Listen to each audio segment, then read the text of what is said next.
Welcome to the intermediate section of Rigging Isn't Scary. You are now climbing out of the rigging valley of confusion. By carefully working through all 3 levels of the course, you'll gain solid experience with the fundamentals of rigging and develop a broad understanding of all main rigging features. This ensures that you will no longer feel lost when dealing with rigging, because now you will have a map of the entire area. There will be nothing that you truly do not understand. Of course, this will not be the end of your journey. In many ways, it's just the beginning of a far more exciting one, where rigging is no longer intimidating, but exciting and enjoyable. We'll talk more about that at the end of this section. For now, let's focus on conquering the challenges of the intermediate rigging level. The goal of this level is to create a fairly advanced rig. If you've worked with Rigify or other professional rigs, our rig will be comparable. Compared to level 2, it will feature an improved spine rig, more advanced twist mechanisms, IK-FK switching, limb isolation, an even better foot rig. Additionally, you'll learn new concepts like properties, drivers, shape keys, and how to apply them to your rig. We'll even create a shape key based face rig. Thanks to our gradual and methodical progress, this section should not feel overwhelming. It will be slightly longer because complexity tends to grow, but we'll break it down into manageable chunks. Like the rest of the course, the intermediate lessons are designed to deepen your fundamental rigging knowledge. That's what this course is all about. You'll notice that the videos in level 3 are longer than in levels 1 and 2. That is because in order to optimize the release for YouTube, each intermediate video actually contains 3 course chapters. That is a lot of information, so take breaks whenever you need. And as always, feel free to ask questions if you get stuck. Now let's get started. We'll be rigging this character. You can get it from a download link in the description box down below. There are some license considerations, please read carefully, and I'll close this window. And for the intermediate section, my Blender version is 4.3. If you're using Blender 4.1 and up, you should be able to follow this course 100%. As before, I've tweaked my preferences and I'll be using tap for pie menu and extra shading pie menu items. Just like in level 1 and level 3, we'll start by checking our model. In level 1 and level 2, the character was already prepared, and I just showed you the steps that I would take to make sure that everything is fine. At this level, however, I decided to start with a character that needs some attention, so that we can get actual practice with preparing a character for rigging. And this is your first challenge. Pause the video and see if you can find everything that is wrong with this character and fix it. This character has props, which won't be the main focus of the course, but we'll use them later, so make sure to tweak them as well. The process of checking and fixing the character may take a while, but I promise you that this time is not wasted. A huge number of rigging problems people ask me about are simply due to skipping the model check. Most of these issues could have been avoided by checking a few basics, such as the model size and orientation, applying transforms, and verifying symmetry. We haven't covered symmetry in detail yet, but it's coming up shortly. Okay, here is what I would do. I'll press Shift-S, cursor to world origin, to move the cursor in the center of the world. Then from the front view, I can see that the character is sinking through the ground a little bit, and it is not aligned with the center line. So I'll grab it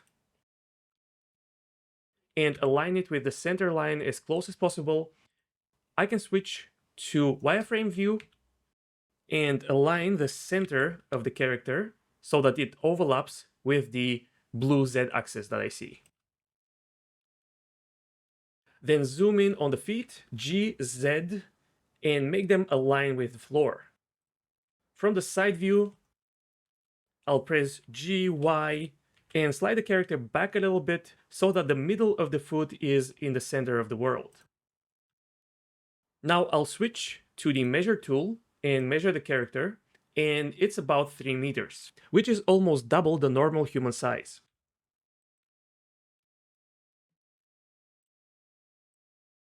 I'll measure about 1.8 meters with the measure tool, and now I want to scale down the character, So one thing you'll notice is that the origins of all of the meshes are not in the center of the world. This is not a deal breaker. You can rig the character like this, although personally I like to set all origins in the center of the world. If you want to keep the origins exactly where they are, you can select everything, switch your pivot to the 3D cursor, and then scale down the character. Okay, but personally, I'll press Ctrl A and apply all transforms, and that will place all origins in the center of the world. Then I can switch to bounding box center, and because all origins are at the same place, all parts of the character will scale down from this point, and they'll stay perfectly aligned. Because I scaled the character in object mode, it has unapplied scale, so I'll press Ctrl A, all transforms again, to apply the scale. Now let's talk about symmetry for a second. There are two types of symmetry. The character is generally symmetrical, meaning that it has two even legs, a fairly symmetrical body, and a symmetrical head. And even though the arms are clearly different, they are about the same size. But there is another type of symmetry, which I would call true symmetry, which means that for every vertex on the left side, there is an exact mirror on the right side. Having a character which is truly symmetrical makes rigging and especially weight painting a little bit easier. But one of the goals of this section is to show you that rigging a slightly non-symmetrical character is not such a big deal. But that said, I know that the head of the character and some of the head props are perfectly symmetrical. I made sure of that.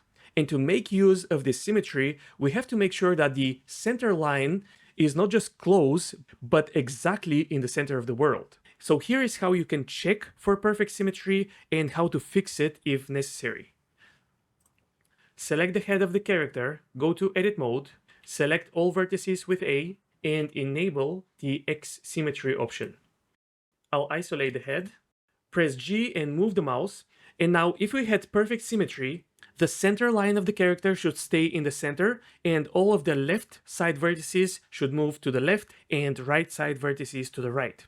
Now this is almost happening aside from some vertices in the eye area.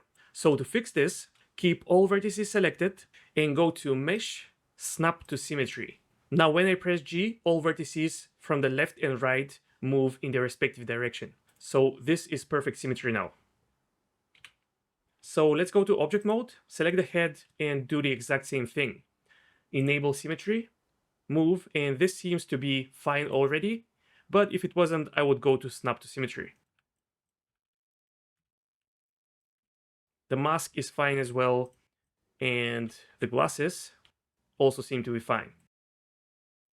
So snap to symmetry is a truly magical tool, but only use it when you're absolutely sure that the mesh is supposed to be symmetrical. If it wasn't, then Blender may find symmetry when there is none and actually mess things up. So for example, I would definitely not do mesh to symmetry on the body.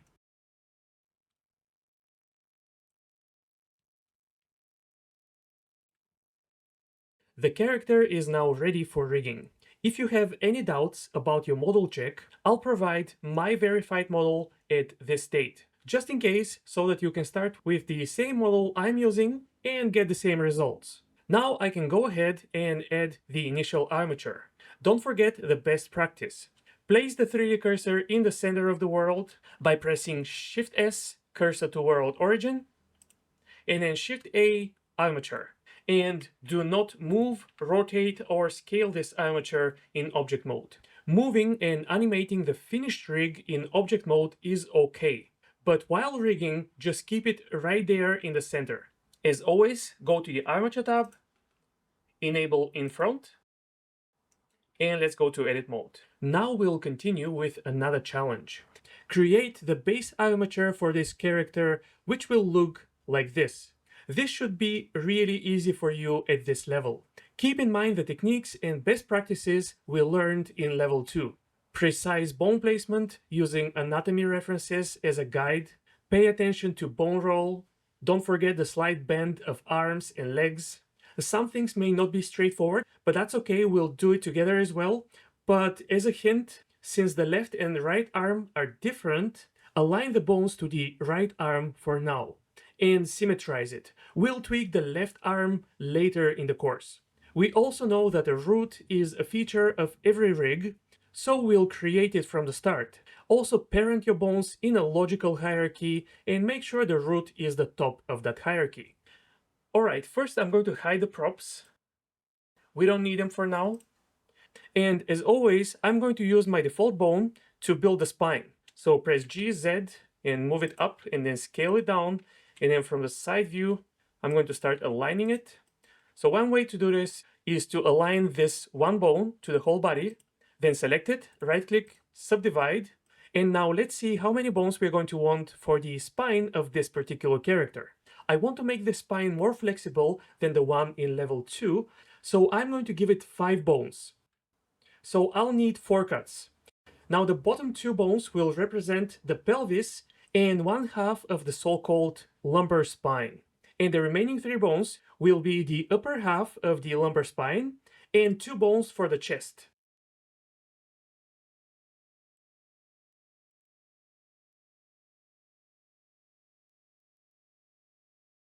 Let's name the bones right away. The bottom one will be pelvis, spine 1, spine 2, chest 1, and chest 2. And I'll extrude the neck to just below the ear and then the head bone straight up.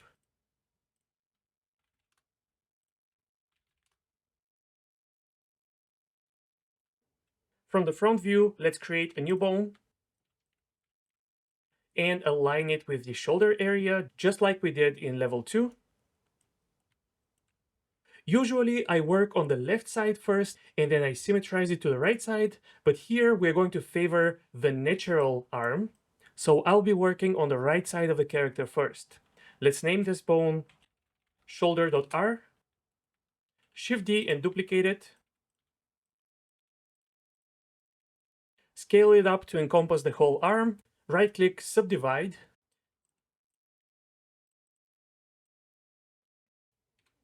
and let's align it from the top view as well. Here is the slight bend in the shoulder, and from the front view, the arm is completely straight.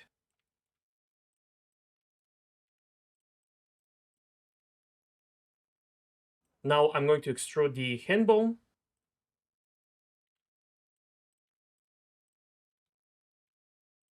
and align it. And now let's create the finger bones. So I'll grab the hand bone, Shift D and duplicate it. I'll use the volume snapping technique that I showed in level 2. Switch snapping to volume. And what I actually like to do is to keep snapping disabled like this. And then if I select one part of the bone, move it and hold control, snapping will be enabled while I hold control. And this is awesome because you can just keep snapping disabled and only activate it when you need it. So again, I'll select the end of this bone, hold control and snap it at the end of the finger. Let's duplicate 4 bones for each finger and snap them at the knuckles and then at the tip of each finger.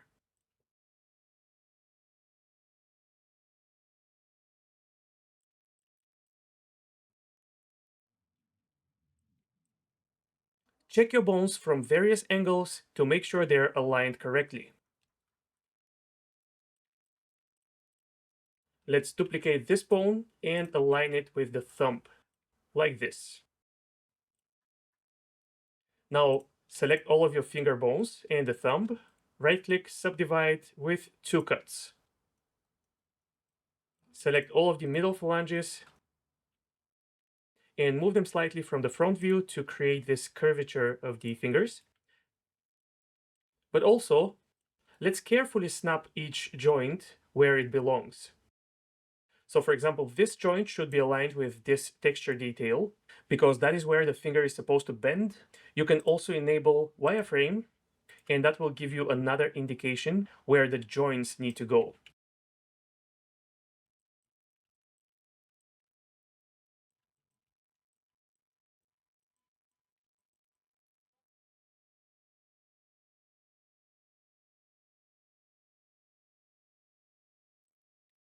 Okay, now the fingers are aligned with the joints, and we have a nice curvature.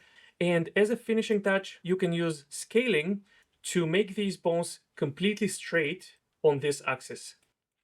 So select all 3 bones of a finger, switch transformation to normal, enable the scale gizmo, and scale on the Z axis, and then press 0 and enter to make the bone completely straight. I'm going to rotate it and move it slightly to align it perfectly. And I'll do the same for all fingers.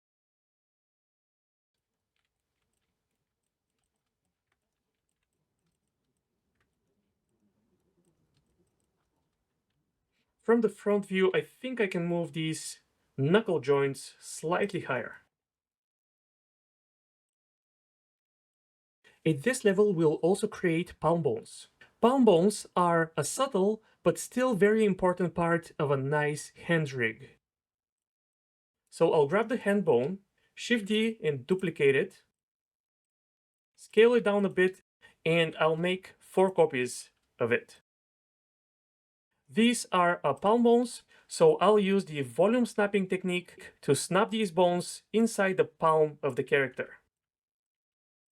I'll make the hand bone a little bit smaller because it is not as important when we have palm bones, and it also gets in the way.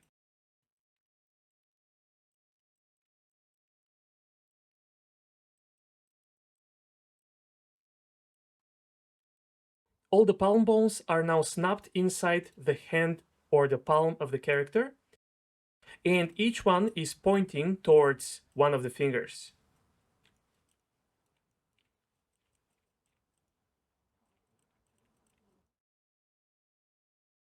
Now let's name the arm bones.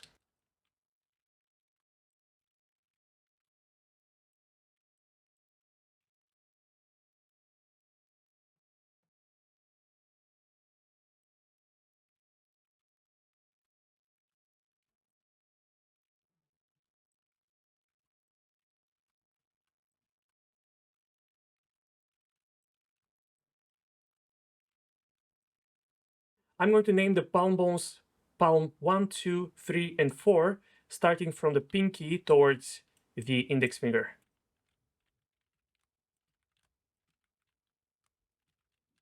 Under the Armature tab, there is a handy option to show the bone names in the viewport. I don't like having it on all the time, but you can enable it and check your bone names.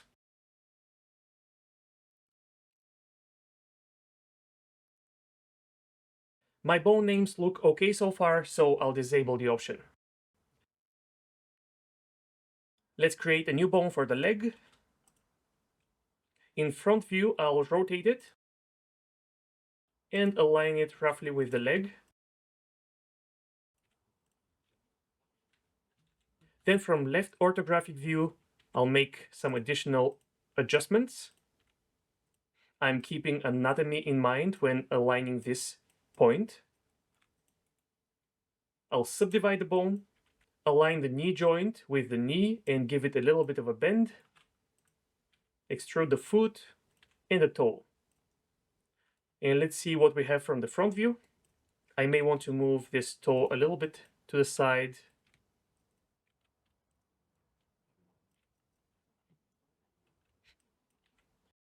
This gives me the ideal leg alignment straight from the front view and a slight bend in the knee.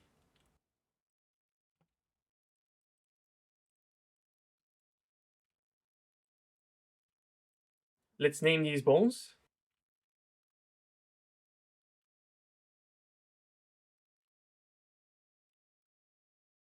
Now I can symmetrize the bones by selecting everything, right-click, symmetrize.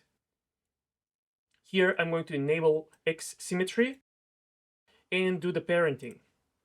I'll parent the thigh to the pelvis, the shoulder to the second chest bone, keep offset, upper arm to shoulder. Let's parent all palm bones to the hand bone, and then each finger to the palm bone closest to it.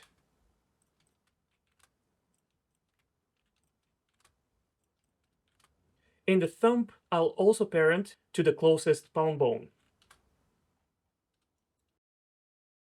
Check your parenting in pose mode.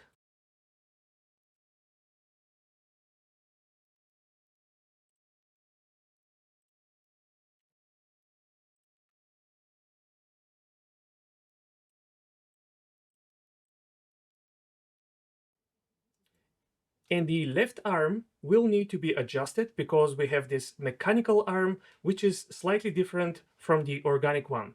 But that's okay. We'll keep these bones like this for now, and we'll make adjustments when we get to rigging the mechanical arm later in the course. Let's go back to edit mode, add one more bone, call it root, rotate it, and I want to rotate around its head. So I'll switch to individual origins, press R, type 90, and press enter. And I can scale down this bone a little bit, and then parent the pelvis to the new root bone. Now the root bone moves all of the other bones.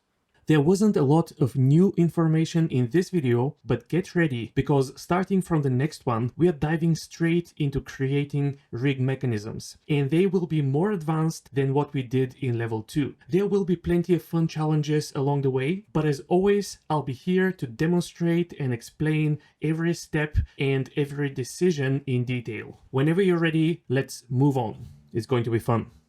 The first mechanism we are going to work on will be the advanced twisting, but before that, let's quickly look at our axis. Here I'm going to zoom in and show you what my rig axis look like. And if your axes are different than mine, you can copy my axis. Again, you have to go to edit mode, select any bone or many bones, press Ctrl R and roll the bones to adjust their axis. So if you need to adjust your axis to be exactly like mine, here I'm zooming in on the hands. We may tweak the axis later in the course, but for now this is what I have and it should be a good start. Okay, now to the twists. Until now we kind of went with the flow, we created the basic skeleton that made sense based on our understanding of the character we are rigging and its anatomy. Then we noticed issues such as the candy wrapper effect on the wrist, and we fixed them as we went along. Now that we have more experience, it's time to get more strategic with our rig creation. For example, we know that we are going to want twist bones. In level 2, we used a single twist bone, which by itself was somewhat insufficient. So we had to use the preserve volume option to improve the lacking deformations. There is nothing wrong with preserve volume, although I'm not a fan of the bulging problems, even though we managed to fix them. On top of that, preserve volume cannot be exported out of Blender, so if you're working on a game rig, it is not something you can rely on. Therefore, we want to create more complex twist mechanisms using multiple bones. This will be based on the simple twist mechanism that you already know, so it will be only slightly more complex. Now the question is, how many twist bones do we want? I want to save you the time and trouble of testing it yourself, and I'll give you this rule of thumb. 1 twist bone was obviously not enough. 2 twist bones are still insufficient. With 3 bones, you're going to start to get nice deformations. 4 twist bones is where we start to get really nice twisting deformations. 5 twists will only look slightly better than 4, so we are starting to get diminishing returns. And as you add even more than 5 bones, you will probably not be able to tell the difference. Of course, these numbers are meant for an average human, such as our character. If you have a character with very long limbs, then more subdivisions may be beneficial. And also in advanced rigging, the twist bones are also used for squash, stretch, and cartoony deformations. But anyway, for our character, we are going to go with 4 twist bones, which is optimal in my opinion. So we want to take the forearm and the upper arm and subdivide them into 4 bones, like this. So I can select the bone, right click, subdivide, and give it 3 cuts, and that gives me the twist bones that I want. But this way we lost our main lower arm bone. Working only with the subdivided bones can become a little bit abstract. So what we want is to keep our main bone, but also have these subdivided bones. So let's undo. And so, of course, what we want is to make a copy of this bone. And I have x-axis mirror enabled, so I'm making a copy of the opposite side as well. I'm going to undo because the mechanical arm does not need twist bones. Disable X mirror, and now I'm going to press Shift D and duplicate this bone, right click to cancel the movement, right click again, subdivide, and give it 3 cuts. Now I can enable X-ray here to see my bones, or you can disable it, go to the Object Preferences, Viewport Display, and choose Display as Wire. This way your bones will always be see-through, and this is a very useful and commonly used display mode for rigging. Now to the actual mechanism. As I said already, it will be based on the mechanism we built in level 2. So as a challenge, try to set up the same mechanism from level 2 only on our first twist bone. So keep in mind the parenting, the constraints, and the constraint options that we need to use. Feel free to watch the video from level 2 again, although ideally you should learn this mechanism by heart. Part of becoming better at rigging is building a library of mechanisms that you know. For one thing, you'll be able to reuse them really fast, but also by building this library, your mind may start to combine them in new and original ways without your conscious awareness. Okay, so I want to parent this twist bone to the main lower arm bone. And actually this makes sense for all of the twist bones. So let's select them all. Shift select the main bone to make it active, Control P, keep offset. Then in pose mode, I'll hide the main bone, select the hand bone, Shift select the first twist bone, Control Shift C, copy rotation. In the copy rotation options, I'll switch to local space and local space, and then Control Shift C again and use dump truck. And this is our basic twist.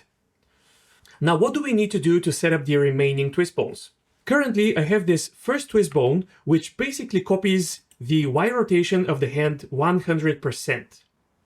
For the remaining bones, we basically want the same thing, except that there will be a fall-off in this direction.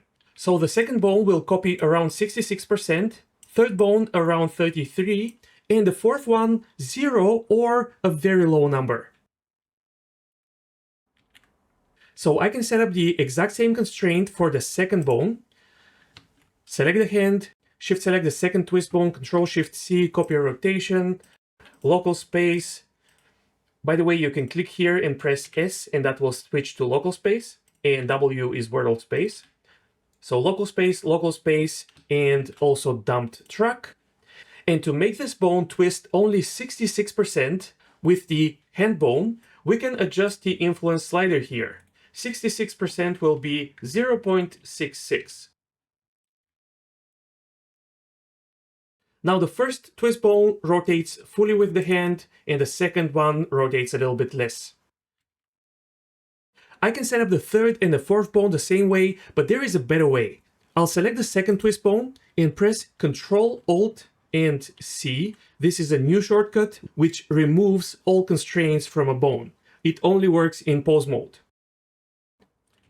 Then I'll select all of these twist bones, and lastly I'll select the first twist bone which has the constraints, then go to Pose, Constraints, Copy Constraints to selected bones.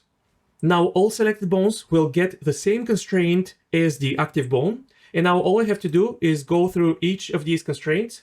For the second twist bone, I'll set influence to 0.66, third bone 0.33, and for the first one, I can set it all the way to 0. I can even delete this constraint or disable the eye icon, but I'm going to set it to 0.1. So there will be a slight twisting, but not a lot. I think especially since this character has a jacket, this will give us a very nice twisting effect. This is our twisting now. I think you can clearly see the fall off of the twist bones, but to actually test it, let's apply automatic weights. I'm going to press Alt-H, unhide this bone, and I want to make it non-deforming. Because we now have these 4 bones along the length of the lower arm, we don't need the main bone. It will only be used for mechanisms. So in a second, I'm going to rename it. But for now, let's go to object mode, select all meshes, shift select the rig, Control P, automatic weights. Go to pose mode, twist the hand. I'll disable overlays. And check out the twisting. It is really nice, and we are not even using preserve volume.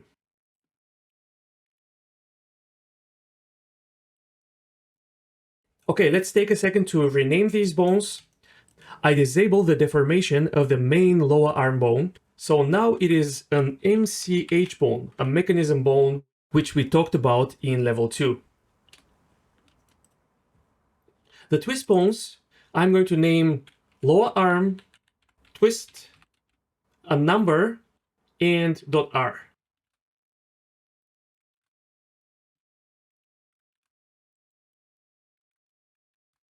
Good, now we can move to the twisting of the upper arm. Let's go to edit mode, select the upper arm bone, Shift D to duplicate it, right click to cancel the movement, right click, subdivide, and give it 3 cuts, which means 4 new bones. The advanced twisting of the upper arm will also be based on the simple one we did in level 2. So again, revise if you have to, and make sure that you know and understand the simple twisting mechanism. As a challenge, implement the simple twisting mechanism to the first twist bone in the shoulder. For our shoulder twist bone in level 2, we parented a single twist bone to the shoulder or clavicle bone. So let's do this again. Control P, or rather, this bone was already parented because keep offset is grayed out. Then we went to pose mode, selected the main upper arm bone, shift selected the twist bone, Control Shift C, dump track. We set head tail to 1 so that the twist bone points at the tail of the main bone. We then added a copy location constraint so that the twist bone moves with the main bone. But we had to adjust the order of these constraints to get a more stable rig behavior. Now let's hide the main bone and let's see what happens if we just copy this same setup to the remaining twist bones. Select all twist bones, make sure the one that has the constraint is active, and go to pose, constraints, copy constraints. Alt H, and it kind of works. All of our twist bones rotate and move with the main bone, but they do not twist with it. Is this what we want? Let's apply weights and test it. I'll make the main upper arm bone non-deforming. Go to object mode, select the jacket, shift select the rig, Control P, automatic weights to recalculate the weights. Now for moving the arm up and down and back and forth, this looks okay. But when we twist the upper arm, this is not at all what we want. We have the entire upper arm completely static and not twisting at all. What we really want is that the bone at the shoulder does not twist, but the remaining twist bones do need to twist progressively with the main bone. By progressively, I mean that the second twist bone will twist slightly, the third one more, and the fourth one will fully twist with the main arm. Any ideas how we could accomplish this? Well, we could use copy rotation constraints so that the twist bones follow the main upper arm bone and play with the influence of the constraints to create a fall-off from the elbow towards the shoulder. So select the main bone, shift select the last twist bone, Control Shift C, copy rotation, and this one can have full influence. Then set up the next twist bone, Control Shift C, copy rotation, and set influence to 0.66 or so. Next one, 0.33. And the last one we can leave without copy rotation, or we can give it copy rotation with a very low influence, such as 0.1 or so. Now, if I twist the arm, we're getting the fall-off twisting effect from the elbow towards the shoulder. and it is looking really good just with automatic weights. And this setup works, and you can use it like this. But as usual in this course, I'm trying to point out things that can help you figure out and understand better what is actually happening. So let's look at our constraints. We have this copy location constraint, which copies the position of the main upper arm bone. And that makes sense for this first twist bone, but the second twist bone has the exact same constraint, yet it doesn't go to this position. Any ideas why? Well, if I go to edit mode, these bones are parented and connected because we created them by right-click and subdivide, which creates connected bones. So connected parenting overrides the copy location constraint. These twist bones are all connected to each other, so they cannot jump to the position of the copy location constraint. And that's totally fine. One thing you can do is just go to pause mode and delete the copy location constraint for these three bones. But let's go to edit mode. I'll hide the main bone, select all of the twist bones, press Alt-P and choose disconnect bone. So that will keep the parenting, but it will make it disconnected. Now if I go to pause mode, all of the twist bones will jump to this position because now they can move based on the copy location constraint. Now, can you think of a way to keep this disconnected parenting, but still fix this? And I'll give you a hint. You can keep the constraints exactly as they are, but you need to tweak something in the copy location constraint. Here is what we can do. I'll go to edit mode. We can make the copy location of each of these bones copy the location of the previous twist bone, and it has to copy its tail in particular. So let's go to pause mode. And now all of these bones are overlapping, so they're hard to select. A trick you can use is go to the Armature tab and switch to rest position. Now all bones will be in their rest position regardless of constraints and so on. Now I have this bone selected. I'll go to its constraints. And now I have to switch the target bone to be the previous twist bone, which is currently named upper arm R001. I'm going to copy this name and paste it in here. And now I also need to switch the head tail slider to 1. Actually, let's go back to pose position. And now as I slide the head tail to 1, you'll see how this bone goes to the position it is supposed to be in. So if I click a couple of times, I should be able to select the upper arm R.003, and I have to set its copy location constraint to point to the previous bone, which is 002, slide head tail to 1. And finally, let's try to find 004 here and set its target to 003 and slide head tail to 1. So even though we had a simpler solution with the connected chain of bones, I wanted to show you this one because it is actually a basis for more complex setups, especially when you want to have squash and stretch and cartoony effects. So I believe it will be useful to you anyway. And also it was a nice opportunity to dive deeper into the constraint settings.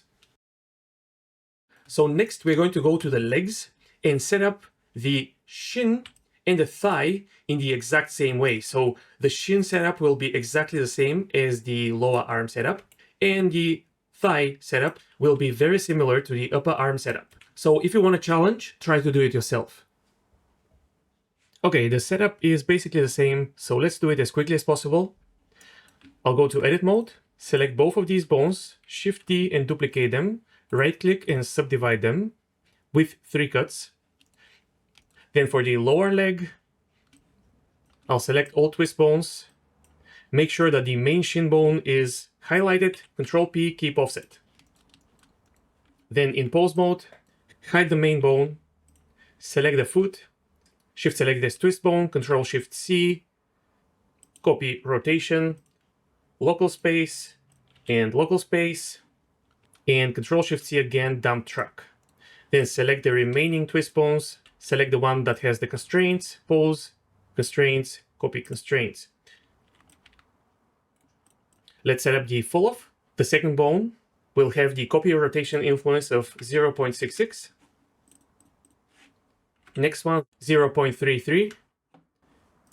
And the last one, a very, very low value. I'm going to want almost no rotation.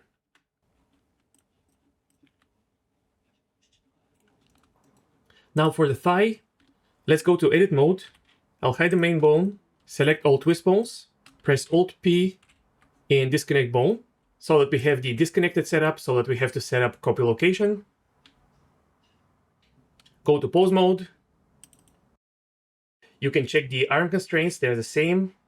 So we need copy location, dump truck, and copy rotation. So let's set up copy location, dump truck, copy rotation. Okay, now for the copy location of the remaining twist bones, we have to set it up so that each bone copies the location of the previous twist bone.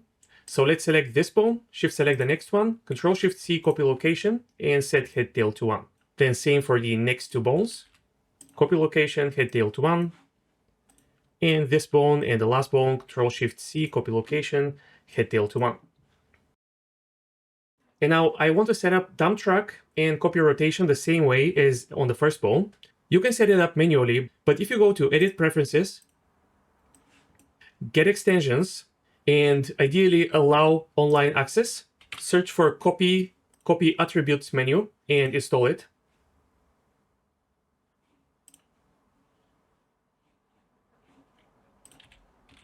Now this add-on will be enabled, which means that I can select a bunch of bones and shift select one that I want to copy some constraints from, press Ctrl C, and that will give me a special menu. Without this add-on, you won't see this menu. And you can choose copy selected constraints. And I'll choose dump truck and copy rotation and press OK. Now the selected bones kept their copy location constraint, but on top of that, dump truck and copy rotation was added to all of them. So that is a nice automation. Now we just have to set up the fall off. The first bone will copy the rotation of the main bone 100%, so influence of 1. Second one, 0.66 or so.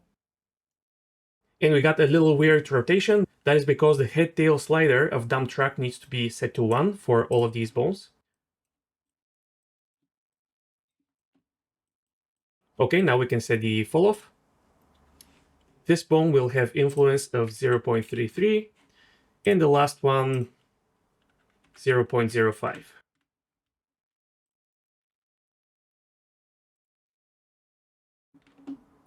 Now when I twist the main thigh bone, we have this twisting with a fall off, which has not taken effect yet. I need to disable the form for these main bones.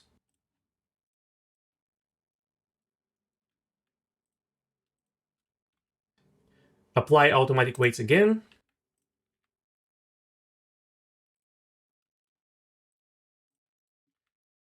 And now we have this twisting in the shin and in the upper leg.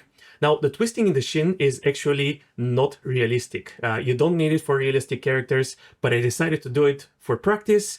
And also, as I mentioned earlier, these twist bones also become the basis for squash and stretch mechanisms in more advanced rigging.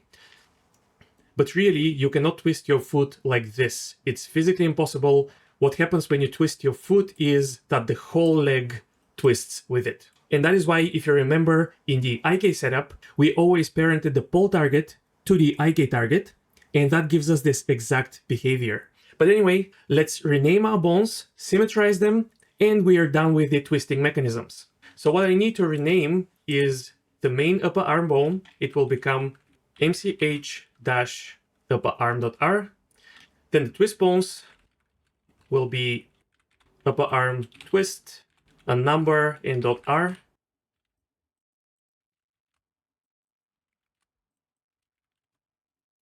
The thigh becomes mch thigh. The twist will be thigh twist, a number .r.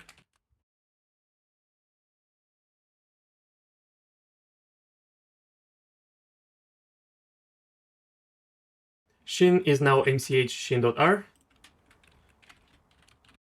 Shin twist number.r for all of the twists.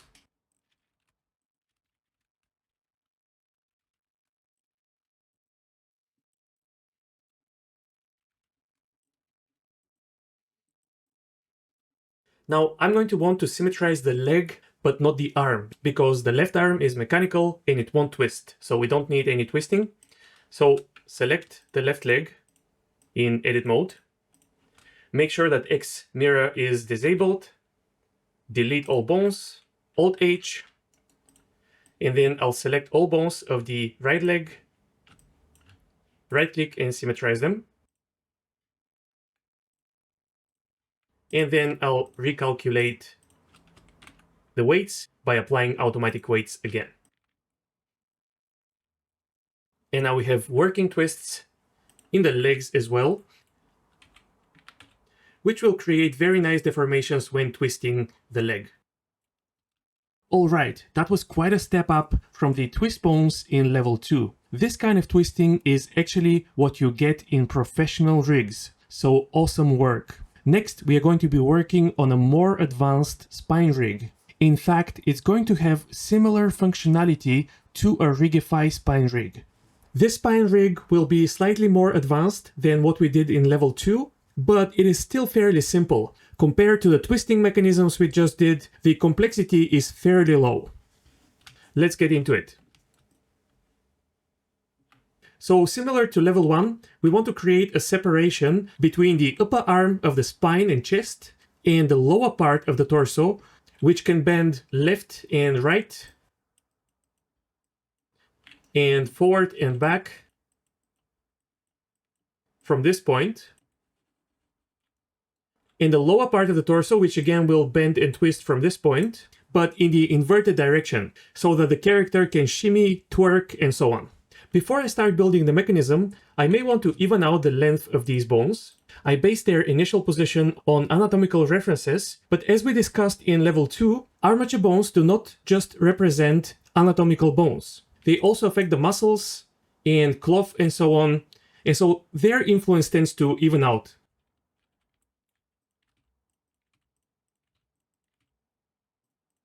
So I'll go for something like this. And I feel like this point here should go a little bit lower. Ideally, you should place your main bones perfectly before starting to build the mechanisms. Because once we have these twist bones and so on, moving parts of the rig becomes more difficult. But if you absolutely need to do it, you'll have to select all bones in the upper leg and switch to a pivot point like bounding box center. And global transformations. And now I can lightly scale this bone and move it up and down. And I also want to symmetrize this change, so I'll enable X symmetry, press G lightly, and that will symmetrize the left side.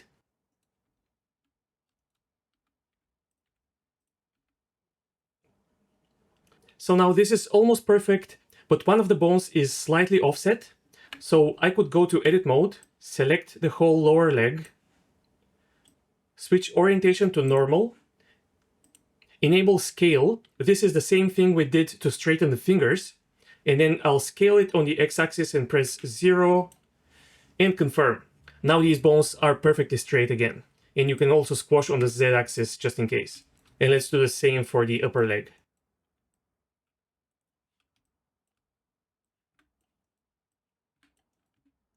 Okay, this was a little precision tip for tweaking complex rig parts.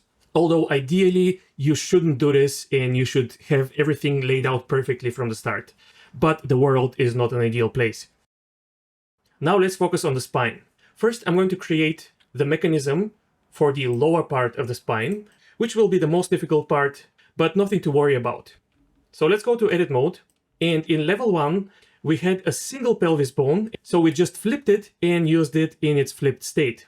We could do the same here by selecting these bones and pressing Alt F to flip them. And again, we have to reparent the bones because the flipping messes with the parenting, but I'm going to undo because I don't want to flip these bones. I want to keep them like this because this is a best practice. Even though we're not building this rig specifically for games or another specific purpose, having the deformed bones with this logical orientation is ideal for various purposes. So instead, we'll select these bones, Shift D and duplicate them, and then press Alt F to flip the copies. And now we want these flipped bones to become our controls. so the original deformed bones need to move with them. If you want a challenge, try to do it yourself. The only tip I'm going to give you is that it's not a complex setup, so try to think of the simplest possible solution. Okay, let's go to edit mode, and all we have to do is parent each original bone to its flipped counterpart. Control P, keep offset, and then select the pelvis, shift select the flipped pelvis, Control P, keep offset. Now in pose mode, we have the flipped bones controlling the original deformed bones. Nice. I want to add one more level of automation on top of this, and let me hide the original bones to make this clearer. I want to add a control that rotates both of these bones, and as they rotate, they'll create a nice natural curve. Let's go to edit mode, select the first flip bone, Shift T and duplicate it. I'll switch orientation to global and pivot to individual origins, and then scale up this bone so that I can distinguish it. Then go to pose mode, select the new bone, shift select the first flip bone, Control Shift C and choose copy rotation. And then again, select the new bone, shift select the second flip bone, Control Shift C, copy rotation. And we have to switch our copy rotation to local space and local space for both bones that we created. Now, when I rotate this new control bone, notice how it rotates the first bone and then it also curves the second bone. Actually, I can do something else. Instead of using copy rotation on this bone, in edit mode, I'm going to select it and shift select the new control bone, press Control P and keep offset. And this gives us the same effect. The reason I decided to change the approach is that a bit later in the process, we'll add a main torso control. And with this setup, parenting the whole spine to the torso control will be simpler.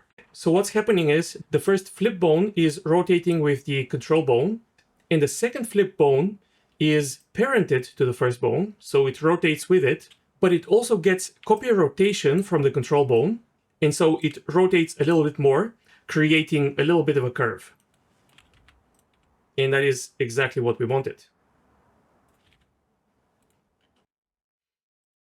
One final tweak I'll do to this copy rotation is to set mix to add so that I can also rotate this bone manually. So I can rotate the main control and then choose this one and also tweak its rotation manually. I can also do this for this bone. Now we are going to create almost the same curving mechanism for the upper three bones. So in edit mode, select the spine 2 bone, Shift D and duplicate it, make it slightly bigger, parent spine 2 to the new bone that we just created. Then in pose mode, select the new bone that will be our control, shift select chest 1, Control Shift C, copy rotation, make it local space and local space, mix to add. And I want the exact same constraint on chest 2. So let's select chest 2, shift select chest 1, pose, constraints, copy constraints to selected bones. Now this control bone curves the upper spine. So in edit mode, I'm going to make it even bigger. The size doesn't really matter, but by making it this long, I'm indicating that it controls these 3 bones. Once we give it a custom shape, it will be even clearer, but for now this is also very nice. If you find that the spine curves too much with this curving mechanism, you can reduce the influence of the copy rotation constraints. This will be a matter of taste. Personally, this looks good to me, so I'll keep it like this. So now I can rotate this left and right, front and back, and even twist it, and this will give a very nice twisting motion. This control has the exact same effect, except that it will become really useful when we implement the IK mechanism. Once we have the IK and the legs stay in place, just rotating this bone will create the pelvis movement. There is one more thing that I want to add, and that is a torso control, just like the one we had in level 2. So in edit mode, I'll select the root bone, Shift D, duplicate it and move it on the Z axis, scale it down, and the bones that curve the lower and upper part of the spine are also the parents of each part of the spine. This is why a bit earlier I changed my mind and I decided to use parenting instead of a copy rotation constraint in the spine setup. This makes parenting the whole spine to the torso control very simple. An important point here is that there are many ways to achieve the exact same effect. At the end of the day, if it works, it's good. But if you can make the setup simpler and easier to understand, that's a plus. Because, for example, it can make troubleshooting your own rig easier. Now to set up the parenting, I just need to select the top and bottom spine control, shift select the new torso bone, and parent with keep offset. And that will give me the torso control, the lower body control, and the upper body control, as well as individual chest and spine controls. If you have used Rigify, for example, you just created something that functionally is very similar to the Rigify spine. Now I'm going to name this bone torso. This bone will be the chest control, so for now I'll name it chest control. Later I may change these names. And this one will be the hips control.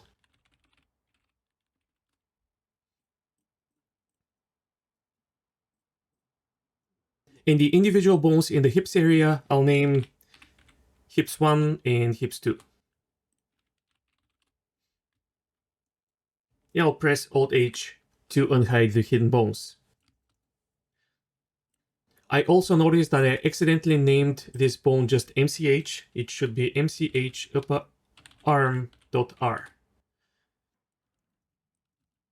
Also, after parenting the body bones to the torso bone, I lost the root function of the root bone. It just doesn't do anything, so I have to go to edit mode, select the torso, shift select the root, Control P, keep offset. And now again it moves the whole character. It doesn't move the mechanical arm, that is a weights issue and we're going to work on it. Do not worry about it. As always, take a moment to congratulate yourself for your progress. You just created a nice, fairly advanced and highly practical spine rig. Next, we are moving on to something completely new. We'll make all the limbs of this character work in both IK and FK mode, and we'll set up an automated IK-FK switching mechanism.